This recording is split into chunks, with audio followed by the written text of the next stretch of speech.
आप सभी को राधे राधे। भक्ति दीपिका में आपका स्वागत है। कैसे हैं आप? आशा करती हूँ अच्छे होंगे।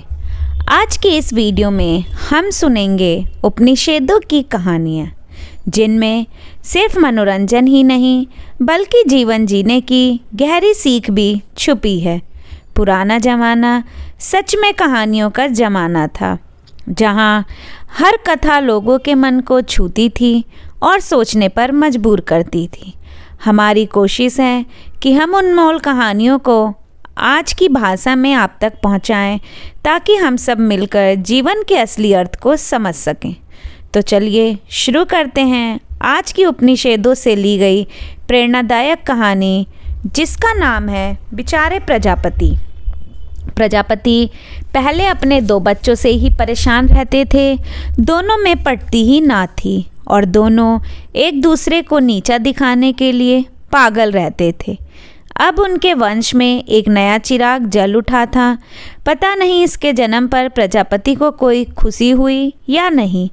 कुछ दिनों के बाद उन्हें सबसे परेशान करने वाली और उनके सारे किए कराए पर पानी फेरने वाली उनकी यह तीसरी संतान ही सिद्ध होनी थी, जिसे मनुष्य की संज्ञा मिली। यह दूसरी बात है कि यदि इस तीसरी संतान ने स्वयं प्रजापति और अपने दोनों बड़े भाइयों असुरों और देवों के बारे में चुप्पी साध ली होती तो कोई उनका नाम लेवा ना मिलता। अपने बारे में भी लिखने और बोलने का काम इसी ने संभाल लिया, इसलिए इसकी अपनी नालायकी की यह तस्वीर इसकी लिखी कहानियों में नहीं मिल सकती। यहाँ उसके द्वारा कलमबद्ध की गई जिस घटना का हम जिक्र करने जा रहे हैं, उसके अनुसार प्रजापति की इन तीनों संतानों ने उनके पास रहकर ब्रह्मचर्य की। ब्रह्मचर्य समाप्त होने के बाद देवताओं ने कहा, अब आप हमें उपदेश दीजिए। प्रजापति की कुट भाषा में बोलने की आदत है। संभव है प्राचीन पिता होने के कारण वह उस चरण की भाषा में अपने विचार प्रकट करने के आदी हों, जब शब्द ही नहीं वाक्य तक एकाक्षरी होते थे। उपदेश के रूप में उन्होंने केवल एक अक्षर द का उच्चारण किया और देवों से इशारों से पूछा, कुछ पल्ले पड़ा या नहीं। देवों जैसे चालाकी और आत्मविश्वास से कहा, समझ गए। आपने कहा, दमन करो। प्रजापति ने हाँ कहने के लिए अपना सर हिलाया ही तो उनकी दाढ़ी ही नहीं जटा तक हिल उठी। बात देवताओं ने बिल्कुल ठीक पकड़ी थी। उनको प्रजापति ने पैदा ही इसलिए किया था कि वह जिस तिस का दमन करते रहें और जिसकी जी में आए वह उनकी आड़ लेकर किसी का भी दमन करता रहे। कायदे से सबसे पहले असुरों को दीक्षा मिलनी चाहिए थी। वह बड़े भी थे, बहुमत में भी थे और साथ ही शक्तिशाली भी थे, पर देवता किसी नियम और शिष्टाचार का ध्यान तो रखते नहीं, इसलिए वह कूदकर पहले आ गए थे। असुरों को अब मौका तो मिलना ही चाहिए था, पर देवों से उनके उजले कारनामों की जगह काले कारनामे सीखने वाला मनुष्य उन्हें धक्का देकर सामने आ गया।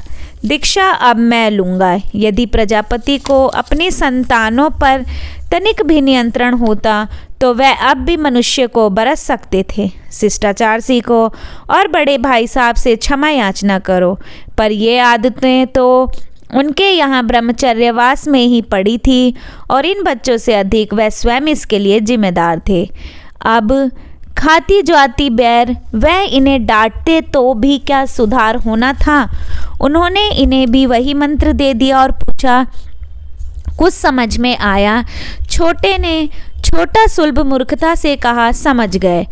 आपने हमसे दान करने को कहा है। प्रजापति मुस्कुराए, जा बेटा, तुझे तो अपनी उद्दंडता का दंड तुम्हारी खोपड़ी ने ही दे दिया।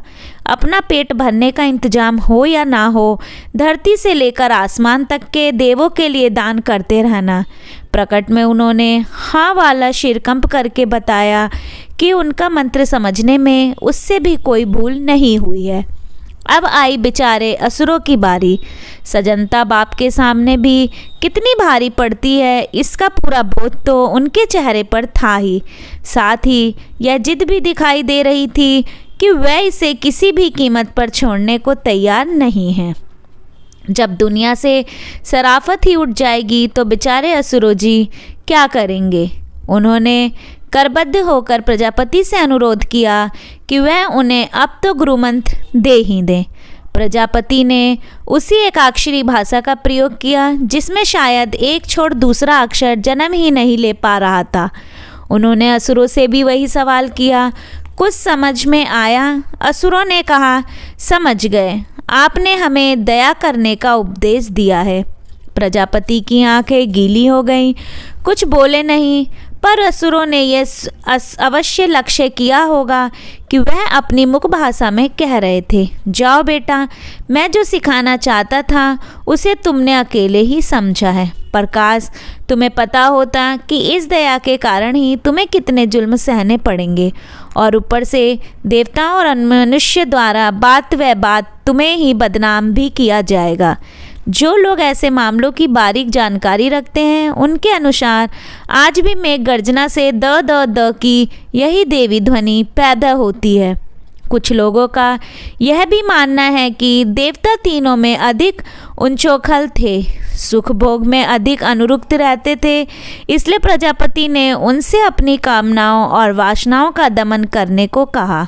असुर अधिक क्रूर थे, इसलिए उन्होंने दूसरों के प्रति दया भाव अपनाने को कहा। इस तर्क श्रृंखला के अनुसार मनुष्य अवश्य कृपण रहा होगा। देवताओं और असुरों के विपरीत वह अकेला ही है जो धन जोड़ रखता है, और जितना ही धन जुड़ता जाता है वह उतना ही अर्धपिशाच होता जाता है।